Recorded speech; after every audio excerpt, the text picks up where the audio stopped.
Midday Report, Episode 2, Ramen. Welcome back to the Midday Report. I am Ramen Advani. And I'm Alex Shearer. And welcome back to the Midday Report. Today we got a good episode in store for you guys. We have NFL Conference Championship predictions, along with our Super Bowl predictions. And then we'll be talking about the mental health past of Robin Lehner and Michael Phelps. So, stories around the board. Yeah, very true. So, without further ado, let's get right into it. Alex, would you like to start us off with your conference championship predictions? I think I will. And these playoffs have been kind of a roller coaster at this point. Let's start out with the NFC. We got Tampa Bay and Green Bay. So, these two teams, Green Bay I expected, Tampa Bay not entirely. I expected New Orleans to beat them out this past time. But I think, honestly, Green Bay's got a lot of talent between Rodgers and that whole O-line and just the defense and everything right now. I think their talent kind of outweighs Tampa, even though I should know to never bet against Brady. So I think I'm still going to take Green Bay in that matchup. And on the AFC? So we got Buffalo and Kansas City. I've said Buffalo from the beginning. I'm going to keep it that way. I think Buffalo will take down Kansas City. There's no Sammy Watkins, and they're just shorthanded. So I think Buffalo with Diggs and Tre'Davious White and Josh Allen, I think they'll be able to take down our Super Bowl champion. Yeah, so I'm gonna go with you on the Green Bay one. I really want to see Rodgers succeed. He's had such a great year so far, and I want him to be rewarded because Green Bay hasn't been doing much for him.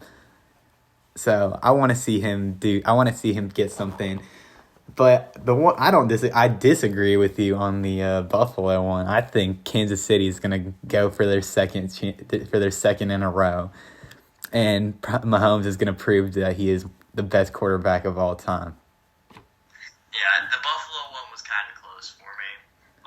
You can call me a little bit biased because that's just who I had from the beginning. But, yeah. All right, and then Super Bowl? So Super Bowl, my matchup, Buffalo and Green Bay. Again, call me biased. I expect Buffalo to take down Rodgers with that defense between Tre'Davious White and Ed Oliver and Micah Hyde, all those guys on that defense. So you're taking? I'm taking Buffalo over Green Bay. It's not one that a lot of people have, especially now. What do you think? You got Kansas City and Green Bay. Who do you think's taking that one? It's going to be a very, very high scoring game. I'll tell you that. But I'm gonna take Kansas City again. Okay, you gonna have the repeat? Yeah, we don't see it very often in the NFL, but I think their team is just. They're stacked, but they haven't been playing the best in the past few weeks. But I think they'll do enough to pull out a Super Bowl championship and get Mahomes his second ring of all time. Yeah, you never know what Andy Reid's in store to do. Yeah, you never want to underestimate that man. Mustache is the best on that guy. When we got knocked out last year to him, I was super mad. But then I saw how happy he was when he won, and I was just like, you know what, it's okay. Yeah, he'd go through the same thing every year. He'd have a great regular season, and then he'd choke in the playoffs. Yeah. Finally seen him get that monkey off his back. It was a little bit satisfying. Yeah, and I said a little bit later though, because I was mad at the time. Remember when they blew that 21-3 lead to us with Marcus? That definitely was That was the best game to watch. It was. All right, let's move on to Robin Lehner. His story with suicidal thoughts and depression. You have a guy who's as gifted as Robin Lehner. Maybe not now the way he struggles, but back when he was back in Buffalo, you see the team they had back then. There's nothing good about it. And so this has me thinking, what do you think caused this for him? Was it the play of the team, or what do you think? Honestly, I think it was management structure. I mean, he even said same thing for Ryan O'Reilly, who got out of there too. They just took away his love for the game. Yeah. They didn't supply anyone in front of him, no one around them. And, it's just, when you can't develop chemistry and everything, it just feels like the whole world's against you. Yeah, it's just an unfortunate thing that he had to run in with. Like, he was such a gifted guy, and this, it's just so sad how it all went down. But thankfully, he's been in a much better place since then, with going to teams like the Islanders, Chicago, and now ultimately with Vegas, who have gotten his love for the game back, and he's been very successful since then. Yeah, I mean, he's arguably their franchise goalie now. Yeah. The guy down in the dumps 3 years ago, and he's worked it out. I mean, I think when he signed with the Islanders, I think it was just kind of a prove-it deal. And once he got into a new system, a new organization, new structure, Yeah. I think with a clean slate, that kind of sparked it for him. Oh, absolutely.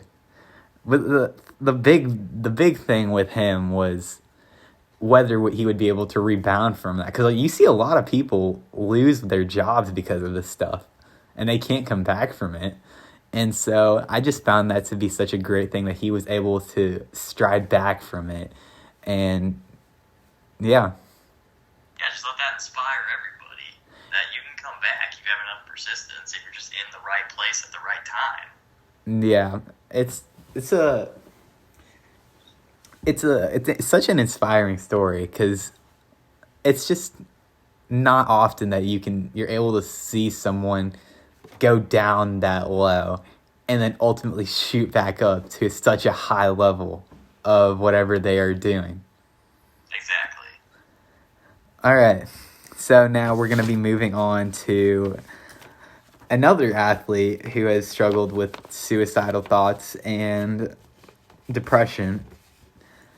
Ultimately, some could argue as the greatest Olympian ever, Michael Phelps. Oh, that guy's an inspiration to all. All kids, Americans, you name it. It's something that you hate to see anybody get through with it. Yeah. Even when I was a little kid and I used to swim competitively, and I used to look at that guy and I was like, I would kind of learn off of him. Yeah. And that he was going through that at the same time. I just can't believe that. It's just so hard to comprehend. Someone can be so successful, but they don't feel like they're enough at the same time. Because you never know what goes on behind closed doors. Absolutely. With all these athletes, it's just super sad with what actually goes on. Yeah. And and this is to anybody who's out there listening to this. You're not alone. A bunch of people go through this stuff, and there's people out there you can talk to what's it called? Can you help me out here? What, counselors? Yeah, not counselors, but there's people who've gone through what you're feeling. You're not alone, so just keep that in mind. And yeah, I know that's what anyone always hears, but trust me, talk to someone about it. You're not alone. You'll feel much better once you're able to tell it to somebody and not just keep it inside for however long you've been holding on to it. It's good for the soul. Absolutely.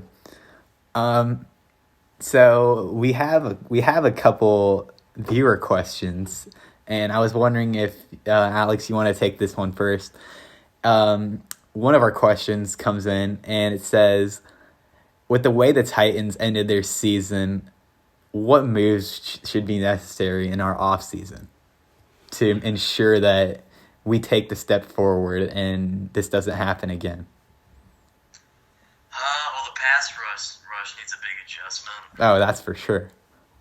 I mean, I think the secondary too, because I mean, I don't know what the situation's going to be with the cap crunch we're coming up with, because the cap's going to cut down. Yeah. Because every cap space is made up from the money you made the year before.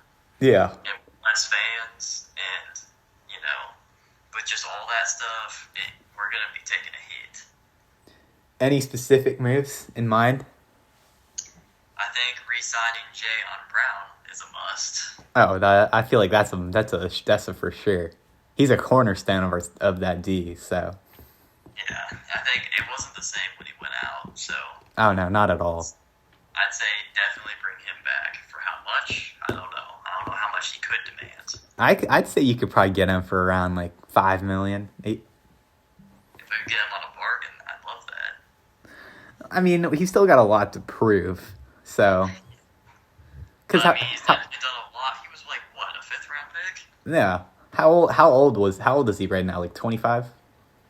Somewhere around there, like 25, 26, something like that. Yeah, so he's definitely still got a lot to prove. Yeah, and just for the past 4 years now, he's just been perfect on the defense. I think he's been making interceptions, making big plays. I think the free agents we could go after, we need some rushers, I'd say. Oh, for sure. We got Yannick Ngakoue, Bud Dupree, Matt Judon. There's going to be a bunch of guys coming onto the market. I think we need to get at least one of those 3 guys. Absolutely. With the way that our team, you saw it, we couldn't do anything in the play. We couldn't.